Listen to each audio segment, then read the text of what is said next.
Good evening, Inside Out. How are y'all doing this evening? Thanks, Luke. Hey, thanks, Luke, for being the one guy who said hello. Well, guys, it's great to be here with you guys tonight. If you guys haven't met me before, my name's Blake. And I just want to get a little icebreaker going real quick. Raise your hand if you like this cold weather that we got going on. Raise your hand if you like this cold weather. All right, I've met the good people in the room that I could be friends with. I like it. I respect it, guys. But we got a fun night planned out for you guys tonight. We're going to have a game, a couple of announcements, and then my friend Teresa is going to come up here for the next part of our series. But we're going to get started with that game. I need a guy and a girl from every grade. So a boy and girl, freshman through senior, just one each. A guy and a girl from every grade. All right, what's up? What grade are you? Sophomore. Okay, where's the sophomore? Is he a sophomore guy? All right, sophomore. Sweet. All right, we got Pearson. This is great.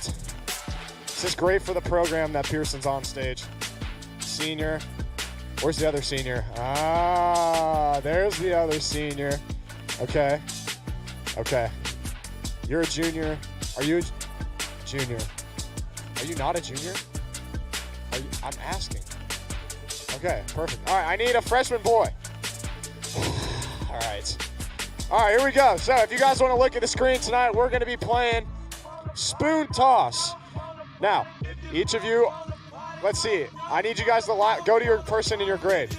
So freshmen, just find each other real quick. Okay, one of you needs a cup and one of you needs a spoon. Cup and spoon, cup and spoon. You can just grab the bottom cup. Perfect. Bottom cup. Grab the bottom cup. Yeah, and then you got the spoon. And then bottom cup and a spoon. Perfect. This should be how this goes. All right. And you guys see that X down there? We're gonna need everybody in the crowd to scoot back. If you're in the middle, we need you to scoot back. Both are going down. Both are going down. All right, you guys are all gonna go down the middle where the X is. If you're in the crowd, we need you to back up. I'm sorry, guys. We need you guys to back up. We need some room. Let me get down here. All right, so you guys see this X right here. Let's say seniors, for example, Taylor on the other X. Okay. Guys, we really got to keep it. We got to keep going. I'm really sorry. We got to scoot back a lot because we got to make some room. Yeah. And so how this is going to work is the people with spoons. You guys are going to get a ping pong ball. And your goal here is to shoot it like a spoon, like just flick it off, and try to make it into your teammate's cup. It's like elementary cafeteria game. You can move the cup, but if it hits the ground, you got to rethrow it. Yeah, you have to catch it. You can move the cup around, but once it hits the ground, no, you got to stay. You got to just stay where you're standing. It's got to be you got to reach. No, it's all together. And whoever gets 5 first, I need you guys to count. And also for your grade, I need you guys to be helping and counting. Yeah, stay at the X. Stay at the X. Oh.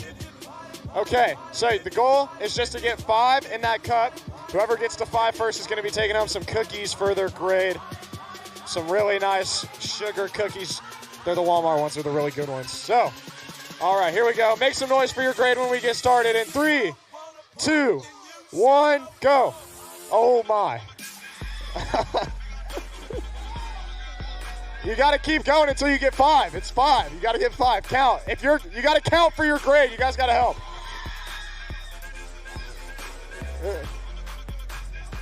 You guys got to count. Guys, make some noise for your grade. Make some noise for your grade.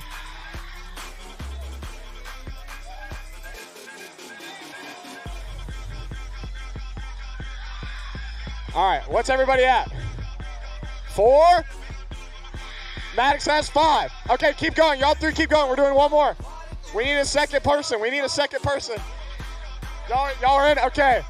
All right, so the seniors and the freshmen, you guys are going to move on to the next round.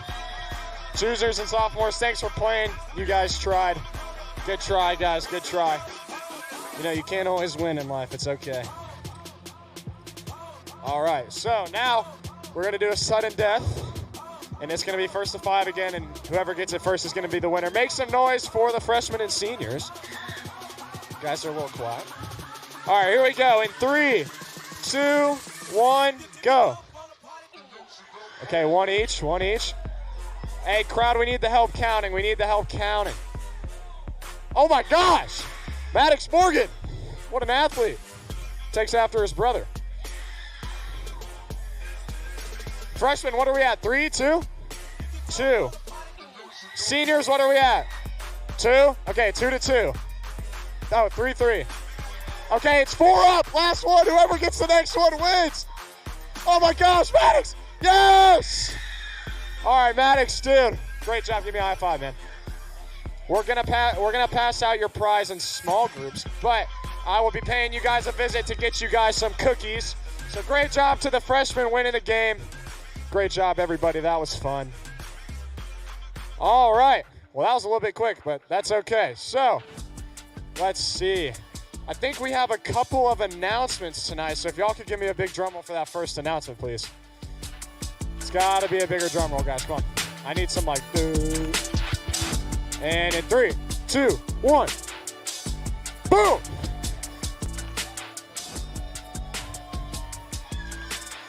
Thanks, guys. That was great.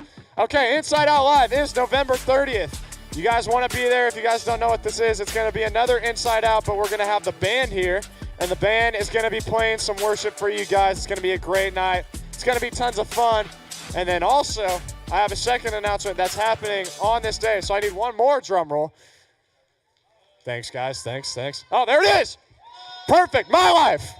All right, guys. January 16th through the 18th is going to be My Life. This next My Life, you guys are going to want to be there, and registration is opening that day of Inside Out Live. So if you guys come to Inside Out Live, you could sign up that day. You got to be at Inside Out Live to sign up, though. I'm just kidding, you don't, but you should come to Inside Out Live. Anyways, My Life is going to be a great weekend with your small group. You guys get to hang out with your small group, come here, have sessions, worship, and then also serve the community over the weekend. It's going to be a great time. Looks like it's a blast on the screen, so I think it's going to be a blast there. But we would love to see you guys there, and registration will be opening on November 30th. So that's what I got, guys. But anyways, it's been fun being up here with you guys tonight, and now Teresa is going to be up here for the next part of our series in Philippians.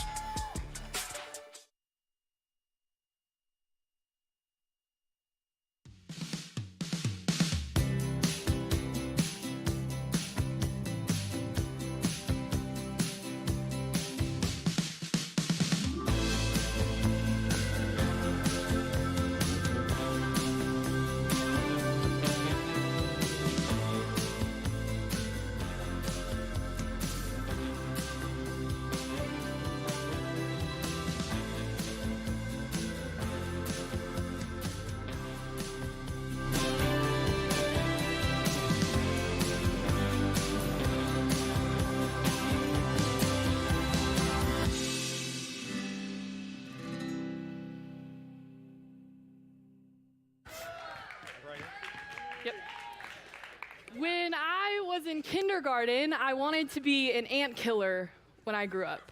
I was told you could be anything if you put your mind to it, so I did what any 5-year-old would do, and I set my sights on being an ant killer. It only took one of those pesky little things to bite me before I decided it was game over. This was going to be war.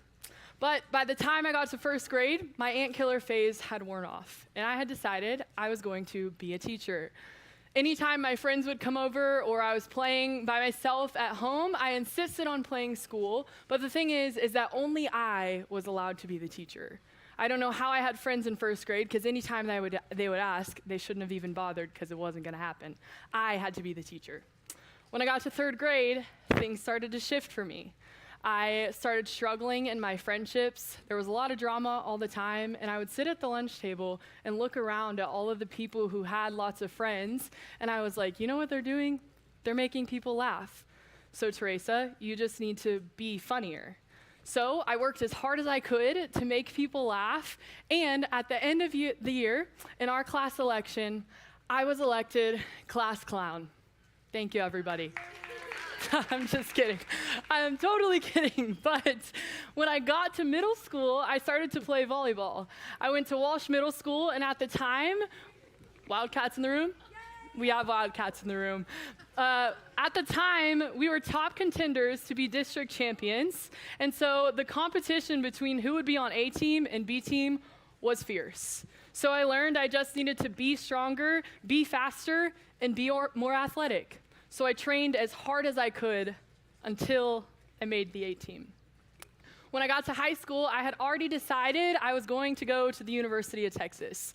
I had grown up a Longhorn my entire life, and so I learned at a very young age, Tracy, you just need to be smarter. So I actually quit volleyball, I studied often, and I built my resume until I got in. When I went off to college, I decided I was going to join a sorority. Honestly, I only did it because I just thought that was one of those things that you did when you went to college. It was like go to college, join a sorority, and then that's how you make friends. So I did that. But if I'm being honest, the sorority recruitment process was horrible for me. I actually got cut from what's considered the top 6 sororities at UT before any of them had spoken a single word to me. So I looked around at all of my friends and the people around me who I had met with full schedules, full of the top sororities, and I thought, Teresa, you just need to be prettier. College, honestly, was really hard for me. Didn't have a lot of friends. I wasn't making a lot of connections because we were in the middle of a pandemic. But I looked on social media, and it looked as though everyone was having the time of their life. So I thought, okay, Teresa, you just need to be cooler. So I did what I could to fit in, even if it wasn't what was best for me. To give you a brief history on my past dating relationships, I have dated a few guys in the past, all of which have ended in them breaking up with me. And somewhere along the way, I learned, Teresa, you just need to be better. And if I look back at my entire life, I've realized I've spent my entire life just trying to be something. And to be honest, I'm exhausted.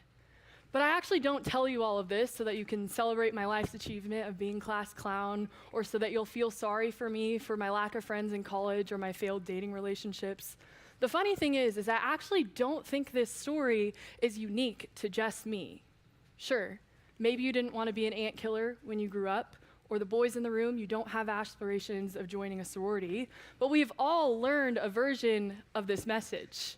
It's something that says, if I could just be prettier, if I could just be cooler, if I could just be the starter, if I could just be invited, more popular, maybe less awkward, if I could just be enough, or be better, or be more, then I would find joy. But that target is always moving. And the second we think we've reached it, it moves again. It's like a constant game of cat and mouse. And it's actually what is robbing us of joy. So if we're truly trying to find joy in our lives, where do we look? Tonight, we're actually in part 2 of our series called Philippians, where we're actually looking at how we can find joy in all things. And last week, Matt kicked us off in part 1, and he talked to us about how joy isn't found in the absence of problems. It's found in the presence of Jesus. And it's such an important thing for us to learn, because once we can anchor ourselves to the presence of Jesus, it actually starts to shape who we are and how we see the world. Tonight, we're going to be looking at how Paul flips the world script upside down. The world tells us we need to be something. You can fill in the blank with whatever that something is for you. But Paul is telling us something completely different. He's leading us to a way of thinking and living that looks more like Jesus and is more full of joy. Paul actually writes the letter of Philippians from a prison cell, not from success or the target he just reached or luxury or making it to the top of the ladder, but from a cold and dark prison cell. But if you read the letter of Philippians, you'll notice that that book is overflowing with joy. And so if we're looking at how we can find joy in all things, this is a great place to look. And tonight, we're diving into Philippians 2, so let's take a look at what Paul says. He says, therefore, if you have any encouragement from being united with Christ, if any comfort from his love, if any common sharing in the Spirit, if any tenderness and compassion, then make my joy complete by being like-minded, having the same love, and being one in spirit and of one mind. Paul starts with yet another thing for us to be. Great. Let's just add it to the list. But Paul actually isn't handing us another impossible target to reach. He's describing a mindset he wants us to have. It's a way of thinking and a way of living that looks more like Jesus and is more full of joy. And Paul actually gives us 3 handles that he wants us to pay attention to when it means to be like-minded. He says this. He starts with, be like-minded. Maybe you're sitting here wondering, what does that mean? In other words, this means to have the same mind. But some important context is Paul is writing the letter of Philippians to the church members of the church in Philippi, which is actually a church that he started. So he's writing to a group of people that would call themselves followers of Jesus. So when he's saying to have the same mind, he's talking to followers of Jesus to think alike. And in this context, what it can look like in our life is instead of asking questions like, how do I personally win? We start asking questions like, how can I serve others? The second handle Paul gives us is he says to have the same love, or in other words, to have a selfless care for others. This is when our motivations start to shift from being served to serving others. And the third thing he gives us is to be one in spirit and of one mind. In other words, this means that we have a unity in our purpose with one another. This is when we focus on walking in the same direction with other people and being more humble towards them. And maybe you sit here and you're like, those are 3 really great handles, but I have no idea what that's supposed to look like. No idea what that's supposed to look like in my relationships with others. But thankfully, Paul tells us, he says this, do nothing out of selfish ambition or vain conceit. Rather, in humility, value others before yourselves, not looking to your own interests, but each of you to the interests of others. Paul is telling us, hey guys, if you'd really like to live a life full of joy, you actually need to stop making your life all about you. And I don't know about you, but when I hear a statement that strong, honestly, like my skin starts to crawl, I stand up a little straighter, and it's a little bit uncomfortable for me. And I would venture to say it's probably uncomfortable for you too, because our world tells us something completely different. Our world tells us that you need to live your truth, that you need to make sure you get to the top, that you need to make sure you're successful, you win, and you get the credit. But Paul is telling us something completely different. He's saying that joy starts to grow when you stop looking inward and you start looking outward.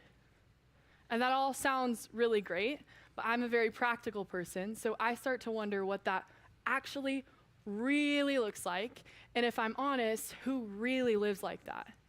Because if I'm honest, I don't always live like that. And if you're honest, I'm sure you would say the same too. And if we look around, we probably don't see a life full of people who live like this often. So who really does live like that? Paul tells us, he continues to say, in your relationships with one another, have the same mindset as Christ Jesus, who, being in very nature God, did not consider equality with God to be used to his own advantage. Rather, he made himself nothing by taking the very nature of the servant, being made in human likeness, and being found in appearance as a man, he humbled himself by becoming obedient to death, even death on a cross. Jesus is the perfect example of what humility looks like. He could have chosen to spend his life being served rather than serving others. He could have chosen being equal to God to use that to his advantage while he was on earth. And he actually could have chosen not to die on the cross, but he didn't, because there is no greater example of love and humility than Jesus. And so when thinking about how we can find joy in all things, we have the perfect example. We want to look towards Jesus to find the kinds of things we want to do. Jesus showed us through his life, he traded his life for ours on the cross. He traded being served for serving others. He traded a life of royalty for the life of a carpenter with no money to his name. So you may sit here and think, that all sounds really amazing, but there is no way I could really live like that. And you're right, we can't, not on our own. But that's exactly why Jesus came, Jesus came to save us from chasing the impossible target to reach that's actually robbing us from a relationship with him and robbing us from joy. And thankfully, God isn't looking down on us, arms crossed, feet up, legs crossed, pointing a finger, saying, "Don't you know you just need to be more like my son, Jesus?" He's saying something completely different. He's saying something more like, you know what? They won't make it on their own. But I love them way too much to leave them like that. So I'll send Jesus to them. Jesus' obedience to death on the cross, and which led him to rising from the dead, is exactly what makes a way for our hearts to be transformed by him. It's what allows us to love in action, to be more humble, and to really have the same mindset as Christ Jesus. And I actually think God places people in our lives to give us practical examples of what this can look like. So I actually wanted to share with you guys someone in my life who has done this extremely well. And a lot of you probably know her. Her name's Jen Mazzola. Here's an ancient picture of us. And Jen, if you don't know her, is on our teaching team here. She is on staff at North Point, and she is a former InsideOut small group leader. But Jen is one of my favorite humans in the whole world. Jen has completely transformed how I think of showing up for others, showing humility to others, and loving in action. And what my hope is that I can give you some sort of glimpse at to what this really can look like in your own life, what you really can do to show up for someone else. So I'm actually going to share 3 pretty vulnerable stories with you guys of instances that Jen has shown up for me. And what I want you to do is put yourself in these situations and ask yourself how you might be able to show up for someone else in ways like this.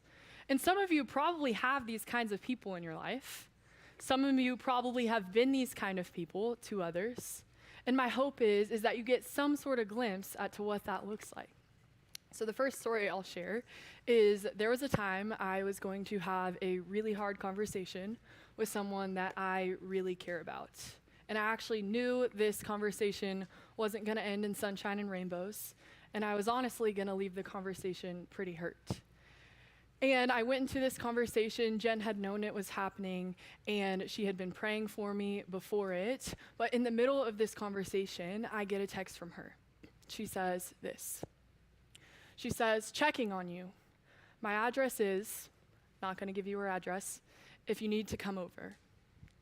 Jen showed up for me in this moment in ways she didn't know I needed. When was the last time you showed up for someone in a way similar than this? You told someone, "I'm here if you want to come over.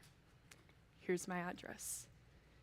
It's really small, but I knew in that moment there was someone that deeply cared about me despite the outcome of what I was walking through. The second story I'll tell you is I was about to walk into a meeting with a bunch of people who I felt were closer to the target than me or far more accomplished than me. And I sat down in Jen and I's office, and I kicked my feet up, and I said, "You know what, Jen? I feel like a little dog in a big dog's world." And Jen looked at me, and she said, "Teresa, stop it. You are a dog in a dog's world. You are an adult in a room full of adults. You belong at that table too." I walked into that meeting with far more confidence than I had just 10 seconds before she said that. I want to ask you, when was the last time that you poured encouragement to someone that needed it? Someone that felt nervous about something they were walking to, and you spent 10 seconds just to remind them of what is true about themselves. I know for me, it's been a while. The third situation I'm going to share with you is, fun fact about me, I am terrified of the doctor. Like, seriously terrified. I have been my entire life. Every time I go to the doctor's office, my anxiety starts to spiral and my blood pressure spikes, and they're like, "Teresa, your blood pressure's high." And I'm like, "Yeah, that's because you make me nervous." And honestly, I hate that they just make you stand or sit in that room waiting for the doctor, and it's cold and dark and sterile. And fun fact, when you become 18, Your parents no longer have to go to the doctor with you, so now I was completely alone. And I had a doctor's appointment recently, and I'm sitting in the waiting room just miserable. My anxiety is spiraling. I'm like, they can't even help me anyways. And so I decide, let me send something funny to Jen. So I text her a picture of the doctor's office, and I say, leaving me in this room to wait is criminal, LOL. Thinking she's just gonna be like, yeah, that stinks. But what did she do instead? She sent me a game that she used to play with her mom. And honestly, when I first read this, I was like, what the heck is Rizima? Have any of you guys ever heard of Rizima? Didn't think so. I'm pretty sure it's just like maybe a wiser person's way of playing I Spy. I'm not sure. I've never heard of Rizima-Ree. But what it did for me in this moment is I no longer was stressed and anxious about what was to come or what the doctor was going to say. I was completely distracted. And sure, she was in the middle of the workday and she had other things to do, but she showed up for me in that moment. When was the last time you dealt with a friend or a family member or a sibling or maybe somebody you have tension with that was wrestling with anxiety and you just helped distract them? You made them laugh, maybe said something ridiculous like Rizima. For me, it's been a while. It's hard to describe the kind of impact that these stories and situations have had on me in my life. But what I can put words to is that Jen showed up for me in these moments. And she showed me what it means to become more like Jesus in these moments. Jen showed up for me when she had thousands of other things she could have been doing with her time. Jen shows up for me when I'm talking about or crying about the same thing for the 50th time. Jen shows up for me when she has 50 things on her to-do list, which is seriously all the time. This woman has 50 things on her to-do list all the time. That is humility. That's love in action. So let me ask you, what would it look like for you to show up in humility? To love in action? What would it look like for you to do that this week? Maybe it's you slow down long enough to notice other people. We move so fast. We're always trying to get to that next class, to get to the end of the sports season, to post the next best thing on social media, or to get to that next hangout. We move so fast, oftentimes we don't even notice the other people on the other side of us. What would it look like for you to slow down long enough for you to put your phone down when you're hanging out with your friends, for you to take your AirPods out when you're walking down the road, for you to be okay being 30 seconds late to class because you're talking with someone that really needs it? What would it look like for you to slow down long enough to notice other people? Or what would it look like for you to serve quietly without needing to be seen? These can be really small things. It can be you get home from a really long day, you went to school, you had extracurriculars, you had work, whatever it may be, and you unload the dishwasher without having to be asked. What? Crazy. What if you did that this week? Or what if you chose to sit at the lunch table with that person that normally sits completely alone? Or you chose to sit at the lunch table with that group of people that you and your friends are normally making fun of from 2 tables down? What would it look like for you to pick up that teammate after a loss, and not because you want to be seen as the good guy, but because you care about the other person? And I'll be honest, our flesh wants to be noticed, feels good to be noticed. But what would it look like for you to choose humility and choose to serve quietly without needing to be seen? Or what would it look like for you to humble yourself? We all have a really hard time saying sorry first or admitting that we messed up. Because if we admit that we messed up, it would be failing, and then what does that say about our reputation and what comes after that? And you can keep going from there. But what would it look like for this week, instead of not being willing to say sorry first, you chose to say sorry first? You chose to admit that you messed up. Or you chose to forgive someone who never said they were sorry to you. That's hard work. It really is. And I don't want to minimize that at all. But when we compare that to what Jesus has done on the cross for us, it starts to make that difficulty smaller. None of us are going to die a death on the cross, and that is a really great thing. But sometimes joy requires us to start sacrificing things about our own life, our own schedule, our own wants, our own desires. And honestly, I'm not great at this. Anytime my friends want to go to a restaurant, if they suggest something that I don't want, I have a visceral reaction. Seriously, don't suggest bushes. It won't go over well. You can ask any of my friends. But maybe what would it look like for me to choose a different route? If all of my friends want to go to one restaurant, why don't I just go two? There's something I'll eat there.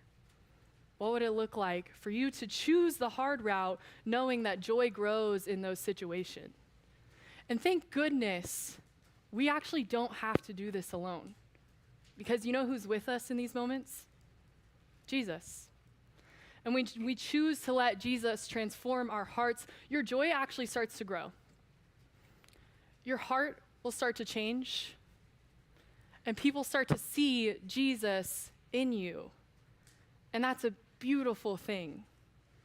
And it's actually not one big moment or an overnight change that you sleep and you wake up and suddenly you're humble, but it is thousands of small choices daily to show up in humility and to love in action that you'll start to notice that your joy grows.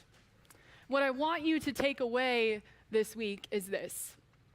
Joy grows when we stop trying to be something and we start becoming like Jesus. Can you imagine what our life would be like if people really did that? What would your school look like if it was less based on popularity and perfection, and it was more based on humility and kindness and serving others? What would your friend group look like if it was less of a competition on who could be the cooler person, date the cooler person, or get the most likes on Instagram, and it looked more like a team who celebrated others for all of their achievements, no matter what they were? And what if we really were the kind of people who chose to show up for others in the same way that Jesus has shown up for us? Can you imagine what a difference that would make? That's the exact kind of thing Paul is talking about when he says to have the same mindset as Christ Jesus. He wants the joy to grow in us through humility, through love and action, through those thousands of small choices daily. So I want you to remember that joy grows when we stop trying to be something and we start becoming like Jesus. And if we really did that, not with one big moment that changes everything or one sleep that you wake up and you've changed, but we did that consistently, together. If we really showed up for others in the way Jesus has shown up for us, it would make all the difference. Because joy would not only grow in us, it would grow through us to others. And that's what changes everything. I'd love to pray for us as we head into small groups.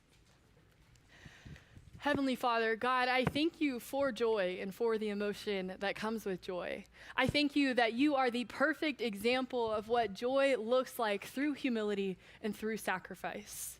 I thank you for your death on the cross and the resurrection, which leads all of us to be completely transformed by you.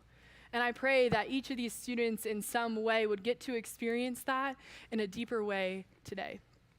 I thank you for what you're doing in each of their lives, and I pray that you would just show them one way that they could choose humility and choose love and action this week.